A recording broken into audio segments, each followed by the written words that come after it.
Hello दोस्तों, आप सभी का स्वागत है आपके अपने YouTube चैनल पीसीएम क्लासेस में। हम आप सबके लिए कक्षा 12 के लिए वेरी मोस्ट इम्पॉर्टेंट थ्योरी। चलिए, आज का टॉपिक है हमारा फिजिक्स का इम्पोर्टेंट थ्योरी यूपी बोर्ड के लिए परिभाषा। इसके बाहर परिभाषा आपका नहीं आएगा बोर्ड एग्जाम में। चलिए, आज का टॉपिक स्टार्ट करते हैं। पहला पहला है वैद्युत क्षेत्र किसे कहते हैं, और दूसरा है वैद्युत द्विध्रुव आघूर्ण किसे कहते हैं, तीसरा है कूलॉम का नियम, वैद्युत फ्लक्स किसे कहते हैं, वैद्युत विभव किसे कहते हैं, विशिष्ट प्रतिरोध किसे कहते हैं, वैद्युत प्रतिरोध। ठीक, उसके बाद है हमारा वैद्युत धारा, एम्पियर का परिभाषा या परिपथी नियम, लॉरेंज बल किसे कहते हैं, अनुगमन वेग किसे कहते हैं, संधारित्र किसे कहते हैं, संधारित्र की धारिता किसे कहते हैं, और दिक्पात कोण किसे कहते हैं, नति अथवा नमन कोण किसे कहते हैं, स्वप्रेरण गुणांक किसे कहते हैं, न्यून प्रेरण किसे कहते हैं, तरंगाग्र किसे कहते हैं, कार्यफलन किसे कहते हैं, फ्रिंज की चौड़ाई किसे कहते हैं। चलिए, एक एक आपको बताते जाएंगे, आप नोट करते जाइएगा, या अगले वीडियो में हम इसका परिभाषा लिखा देंगे। इसके मैं वीडियो बड़ा होने नहीं देना चाहता, इसीलिए हम आपको ये परिभाषा बोल दे रहा हूँ, इसको समझा दे रहा हूँ, इसको आप नोट कर लीजिएगा। चलिए स्टार्ट करते हैं इसका टॉपिक, या इसको आप नोट कर लीजिए, बुक से अपना हेल लीजिए सीरीज से। तो वैद्युत क्षेत्र, वैद्युत क्षेत्र किसे कहते हैं, तो वैद्युत क्षेत्र इसी में परिभाषा है। वैद्युत क्षेत्र, वैद्युत क्षेत्र उसे कहते हैं, वैद्युत क्षेत्र चारों ओर का वह क्षेत्र, वैद्युत क्षेत्र का चारों ओर का वह क्षेत्र जिसमें किसी दूसरे आवेश को रखने पर, मतलब ये वैद्युत क्षेत्र है, ये वैद्युत क्षेत्र है, इसके चारों ओर हम वैद्युत क्षेत्र के चारों ओर का वह क्षेत्र, एक चारों ओर का वह क्षेत्र, इसमें हम किसी दूसरे आवेश को रख देते हैं, इमा पॉजिटिव रखो इमा निगेटिव आवेश रख देते हैं, तो इसमें आकर्षण या प्रतिकर्षण बल का अनुभव करता है, इसी को हम वैद्युत क्षेत्र कहते हैं। चलिए शॉर्टकट में बताते हैं। वैद्युत क्षेत्र चारों ओर का वह क्षेत्र जिसमें किसी दूसरे आवेश को रखने पर इसमें आकर्षण या प्रतिकर्षण बल का अनुभव करता है, इसे हम वैद्युत क्षेत्र कहते हैं। ठीक, आइए अगला क्वेश्चन, वैद्युत द्विध्रुव आघूर्ण किसे कहते हैं, वैद्युत द्विध्रुव आघूर्ण। तो पहले आपको क्या बोलना है, वैद्युत द्विध्रुव का वैद्युत द्विध्रुव आघूर्ण, वैद्युत द्विध्रुव का वैद्युत द्विध्रुव आघूर्ण दोनों आवेशों में से कौन, दोनों आवेश वैद्युत द्विध्रुव और वैद्युत द्विध्रुव आघूर्ण, इनमें से कोई एक आवेश कहा था, वैद्युत द्विध्रुव का वह आघूर्ण दोनों आवेशों में से कोई एक आवेश का परिमाण तथा उनके बीच के दूरी के गुणनफल के बराबर होता है। ये इसका डिफिनीशन हुआ। अगला डिफिनीशन कूलॉम का नियम। कूलॉम का नियम अगर आप कहेंगे तो हम इसको सिद्ध भी करा देंगे। कूलॉम का नियम कुछ है नहीं इसमें, तो चलिए कूलॉम का नियम बोलता है, क्या कहता है कूलॉम का नियम, प्लस क्यू आवेश माइनस क्यू आवेश, दो स्थिर बिंदुओं के बीच, दो स्थिर बिंदुओं को बीच लगने वाला आकर्षण व प्रतिकर्षण बल, दो बिंदुओं के बीच लगने वाला आकर्षण व प्रतिकर्षण बल आवेशों के मात्राओं के गुणनफल के अनुक्रमानुपाती तथा उनके बीच के दूरी के वर्ग के आर के व्युत्क्रमानुपाती होता है। फिर से एक बार, दो स्थिर बिंदुओं के बीच लगने वाला आकर्षण व प्रतिकर्षण बल दोनों आवेशों के मात्राओं के गुणनफल के अनुक्रमानुपाती तथा उनके बीच के दूरी के आर्क के वर्ग के व्युत्क्रमानुपाती होते हैं। तो यह proportional F1 F2 sorry Q1 Q2, तो व्युत्क्रमानुपाती F is equal to 1/r² होगा। तो F is equal to F proportional F Q1 Q2 by r square, कॉन्स्ट प्रोपोर्शनल हटेगा, एक कांस्टेंट आएगा 1/4 ये आपको कांस्टेंट आएगा। ठीक, तो हो जाएगा आपका F is equal to 1/4 Q1 Q2 by r², यही होगा। हाँ, और जहाँ एप्सिलॉन नॉट का मान होता है 8.854 इंटू 10⁻12, और उसके बाद 1/4 एप्सिलॉन जीरो का मान, टोटल का मान होता है 9 इंटू 10⁻9, इसका मात्रक भी होता है कूलॉम का square newton metre square coulomb का स्क्वायर, न्यूटन मीटर स्क्वायर प्रति कूलॉम का स्क्वायर, और एप्सिलॉन नॉट का मात्र कूलॉम का स्क्वायर प्रति न्यूटन मीटर स्क्वायर, ये हुआ आपका मात्रक। चलिए वैद्युत फ्लक्स, वैद्युत फ्लक्स किसे कहते हैं, वैद्युत फ्लक्स, वैद्युत फ्लक्स और गॉस का प्रमेय, उसमें क्या बोलता है, वैद्युत फ्लक्स कहता है किसी काल्पनिक पृष्ठ से, और जो गॉस का प्रमेय है वो बोलता है किसी बंद पृष्ठ से। ये काल्पनिक पीरियड बोलता है, वो बंद पीरियड से। ये वैद्युत फ्लक्स किसी काल्पनिक पीरियड से होकर गुजरने वाला, किसी काल्पनिक पीरियड से होकर गुजरने वाला विद्युत बल रेखाओं की संख्या, विद्युत बल रेखाओं की संख्या की बद्ध विद्युत फ्लक्स कहते हैं। इसका मात्रक न्यूटन मीटर स्क्वायर प्रति कूलम होता है। ठीक, ये हुआ। चलिए आगे बात करें, वैद्युत विभव किसे कहते हैं? वैद्युत विभव, वैद्युत विभव, वैद्युत विभव किसे कहते हैं?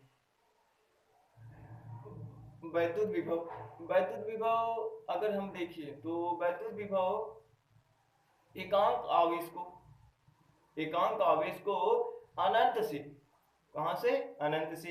एकांक आवेश को, एकांक आवेश बोले तो एक आवेश को, एकांक आवेश को अनंत से वैद्युत क्षेत्र के भीतर, एकांक आवेश को अनंत से वैद्युत क्षेत्र के भीतर किसी बिंदु तक ले आने में किया गया कार्य वैद्युत विभव कहते हैं। इसी का अगर हम वैद्युत विभवांतर की बात करें, इसमें लिखे तो नहीं है, बता देते हैं। वैद्युत विभवांतर किसे कहते हैं? धन परीक्षण आवेश, इसमें प्लस क्यू आवेश, हाँ ये धन परीक्षण, धन परीक्षण आवेश को अनंत से, धन परीक्षण आवेश को, सॉरी, धन परीक्षण आवेश को एक बिंदु से दूसरे बिंदु तक ले आने में किया गया कार्य वैद्युत विभवांतर कहलाता है। वी ए माइनस वी होता है, डब्ल्यू बाई क्यू। आगे बात करते हैं विशिष्ट प्रतिरोध, विशिष्ट प्रतिरोध इसी में इसका आंसर है। विशिष्ट प्रतिरोध का सूत्र अगर आपको याद है तो परिभाषा आप बना सकते हैं। विशिष्ट प्रतिरोध rho is equal to E by C. E क्या है? विद्युत क्षेत्र, जे क्या है? धारा। विद्युत क्षेत्र ई, विद्युत क्षेत्र ई तथा धारा घनत्व जे के अनुपात को विशिष्ट प्रतिरोध कहते हैं। इसका मात्रक ओम मीटर होता है। अभी मात्रक नहीं लिखा रहे हैं, इसका मात्रक भी हम लिखाएंगे अगले एपिसोड में। ठीक, इसका मात्रक भी लिखा देंगे, सभी का मात्रक लिखा देंगे। अभी कुछ डिफिनेशन बाकी है, इसमें हम सिर्फ 20 डिफिनेशन लिए हैं क्योंकि वीडियो बड़ा ना हो जाए, इसीलिए हम इसमें 20 डिफिनेशन लिए हैं। अगले टॉपिक में हम और डिफिनेशन लेंगे और उसके साथ मात्रक भी बताएंगे और बीमा भी बताएंगे। चलिए अगला स्टार्ट करते हैं।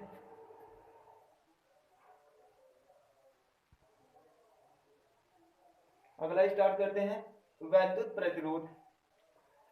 वैद्युत प्रतिरोध किसे कहते हैं? वैद्युत धारा के मार्ग में उत्पन्न होने वाली रुकावट, वैद्युत धारा के मार्ग में जो धारा बह रही है उसी को रोकने के लिए ये कार्य करता है, इसी को वैद्युत प्रतिरोध कहते हैं। वैद्युत धारा के मार्ग में उत्पन्न होने वाले रुकावट को वैद्युत प्रतिरोध कहते हैं। अगला टॉपिक वैद्युत धारा, वैद्युत धारा किसे कहते हैं?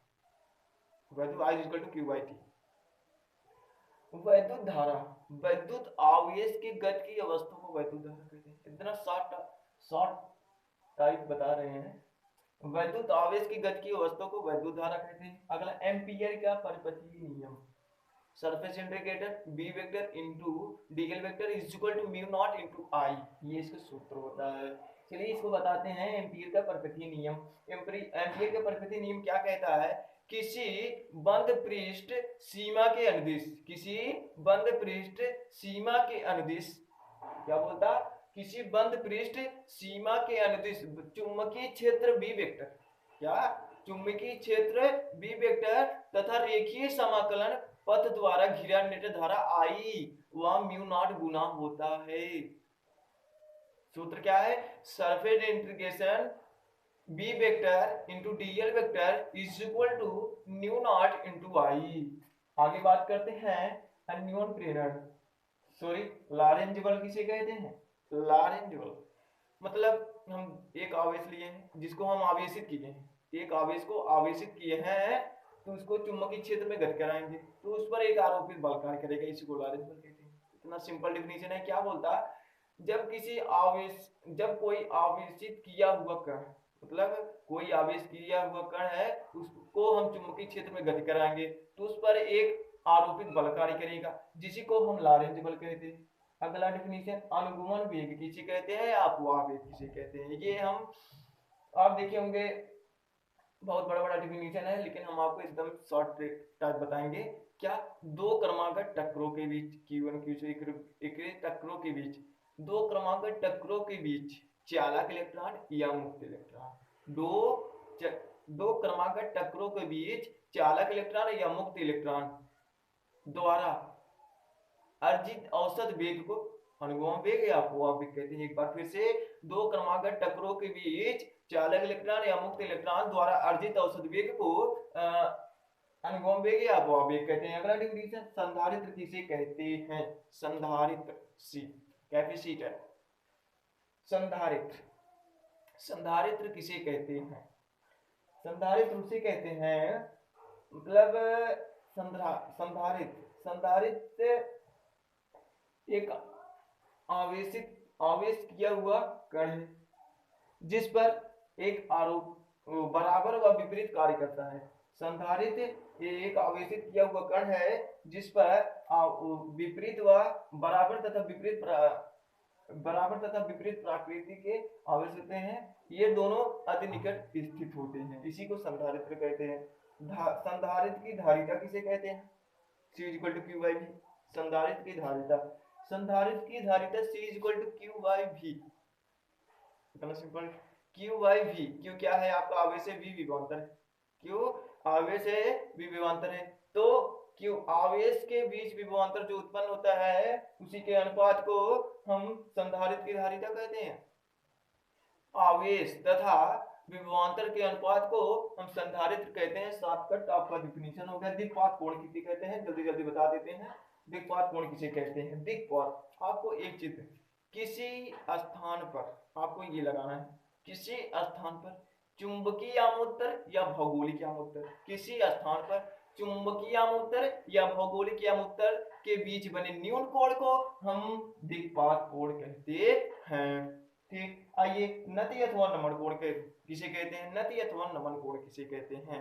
इसका एक क्वेश्चन आपको बोर्ड में जरूर मिलने वाला है। क्या मिलने वाला है? पूछेगा ध्रुवों पर कितना अंश का कोण बनता है और निरक्ष पर कितना बनता है। ये क्वेश्चन आपको पूछने को मिलेगा बोर्ड एग्जाम में, तो हम बताने वाले हैं आपको नति अथवा नमन कोण किसे कहते हैं। चलिए देख लेते हैं एक बार हमारा वीडियो सही आ रहा है कि नहीं। चलिए सही आ रहा है। तो नति अथवा नमन कोण किसे कहते हैं? नति, किसी स्थान पर चुंबकीय आमुत्तर में स्वतंत्रता पूर्व लटकाई गई सुई, किसी स्थान पर स्वतंत्रता पूर्व लटकाई गई सुई, सुई से जितना क्षैतिज से जितना अंश कोण बनेगा उसी को हम नति अथवा नमन कोण कहेंगे। क्या बोलता है? जब किसी स्थान पर चुंबकीय आमुत्तर में स्वतंत्रता पूर्व लटकाई गई सुई, सुई से जो क्षैतिज कोण बनेगा उसी को हम नति अथवा नमन कोण कहते हैं। इसके ध्रुव पर 90 डिग्री का कोण बनता है और निरक्ष पर 0 डिग्री का कोण बनता है। ये आपको याद में रखना है। चलिए अगला क्वेश्चन की बात करते हैं। 16 क्वेश्चन है आपका, स्वप्रेरण किसे कहते हैं? स्वप्रेरण, इसको हम एकदम सरल तरीके से बताएंगे और अन्योन प्रेरण को एकदम सरल तरीके से। और तरंगाग्र आप देखे होंगे, बड़ा बड़ा डिफिनीशन इसका होगा, बट हम आपको एकदम सरल तरीके से बताने वाले हैं। चलिए ये बताते हैं स्वप्रेरण गुणांक किसे कहते हैं। स्वप्रेरण किसी बंद परिपथ व कुंडली में प्रवाहित धारा, कोई बंद परिपथ है, वह कुंडली में प्रवाहित धारा के मान में कम बेसी या कम ज्यादा या अधिक कम, बोले तो कम बेसी एक 6 वोल्ट देता है, एक 12 वोल्ट देता है। यही है, कहा था किसी कुंडली में किसी बंद परिपथ व कुंडली में प्रवाहित धारा के मान में परिवर्तन करे तो, कम बेसी करे तो परिपथ में एक प्रेरित धारा उत्पन्न हो जाता है। इसको हम स्वप्रेरण गुणांक कहते हैं। इसका मात्रक फैराडे होता है। हाँ, एक क्वेश्चन आपको और, विद्युत आवेश का सबसे बड़ा मात्रक क्या है? कमेंट में जरूर बताइएगा। चलिए स्वप्रेरण हो गया ना, तो स्वप्रेरण किसे कहते हैं? स्वप्रेरण बोला किसी बंद परिपथ व कुंडली में प्रवाहित धारा के मान में परिवर्तन किया जाए तो परिपथ में एक प्रेरित धारा उत्पन्न होता है, इसी को स्वप्रेरण कहते हैं। ठीक, चलिए अन्योन प्रेरण की बात करते हैं। अन्योन प्रेरण क्या है? ठीक, ये दो कुंडली है, एक कुंडली यहाँ पर है, एक कुंडली यहाँ पर है, समीप एकदम संपर्क में रखे, समीप में रखे दो कुंडलियों में से किसी एक कुंडलियों में धारा प्रवाहित धारा धारा के प्रवाहित में परिवर्तन की जाए, जो हम धारा प्रवाहित करेंगे उसमें परिवर्तन की जाए, तो समीप रखे, संपर्क में रखे दूसरी कुंडली में एक प्रेरित वैद्युत वाहक बल उत्पन्न हो जाता है। इसी को अन्योन किरण कहते हैं। इसका भी मतलब फैराडे होता है। क्या समीप रखे किन्हीं दो कुंडलियों में से किसी एक कुंडली में धारा के मान में परिवर्तन की जाए, तो उस समीप रखे दूसरी कुंडली में प्रेरित वैद्युत वाहक, उसमें क्या होता था, इसमें प्रेरित धारा उत्पन्न होता है, इसमें प्रेरित वैद्युत वाहक बल उत्पन्न होता है। इसी को अन्योन प्रेरणा कहते हैं। तरंगाग्र किसी कहते हैं।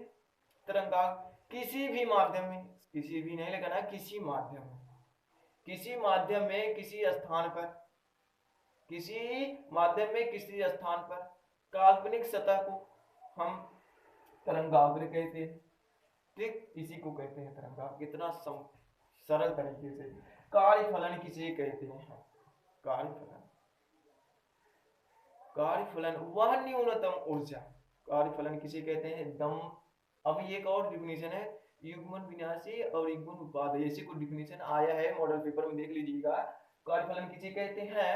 वह न्यूनतम ऊर्जा जो धातु की सतह से, वह न्यूनतम ऊर्जा जो धातु की सतह से प्रकाश इलेक्ट्रॉन उत्सर्जन कर सके, प्रकाश इलेक्ट्रॉन क्या कर सके? उत्सर्जन कर सके, उसी को हम कार्यफलन कहते हैं। मतलब वह न्यूनतम ऊर्जा जो धातु की सतह से प्रकाश इलेक्ट्रॉन क्या क्या कर सके? उत्सर्जन कर सके, इसी को हम कार्यफलन कहते हैं। फ्रिंज की चौड़ाई, लप से इसको बता देते हैं। फ्रिंज की चौड़ाई किन्हीं दो क्रमागत दीप्त अथवा क्रमागत अदीप्त फ्रिंजों के बीच की दूरी को फ्रिंज की चौड़ाई कहते हैं। क्या, एक बार फिर से बता देते हैं। किन्हीं दो क्रमागत दीप्त अथवा क्रमागत अदीप्त, दीप्त अथवा अदीप्त, ठीक, इनको फ्रिंजों के बीच की दूरी जो है, इसी को हम फ्रिंज की चौड़ाई कहते हैं। क्या होता है इसका? इसे डब्ल्यू से प्रदर्शित, डब्ल्यू से प्रदर्शित, डब्ल्यू मत समझना, डब्ल्यू से प्रदर्शित करते हैं। डब्ल्यू इज इक्वल टू होता है capital D lambda by small D. ये आपका फ्रिंज की चौड़ाई का सूत्र है। बोलेंगे तो आप अगले टॉपिक में फ्रिंज की चौड़ाई, द्विभाजक समीकरण, आइंस्टीन का समीकरण, हाइजेंस का परावर्तन अपवर्तन, उसके बाद आपका बचा है अच्छी निरक्षी विद्युत क्षेत्र वाला, अच्छी निरक्षी विद्युत विभव वाला, और आपका गॉस का प्रमेय, और समतल आवेशित चादर, सीधे तार, ये वाला गॉस का अनुप्रयोग है। और दो समांतर प्लेट संधारित्र की धारिता, एम्पीयर के परपति नियम, और आपका दो समांतर प्लेट संधारित्र की धारिता हो गया, और चल कुंडली धारा, चल कुंडली धारामापी और क्रिकेट कुंडली धारामापी, ये सब बचा है। तो ये वीडियो आपको अच्छा लगा तो शेयर, लाइक, कमेंट, सब्सक्राइब का बटन जरूर दबाइएगा। Thank you.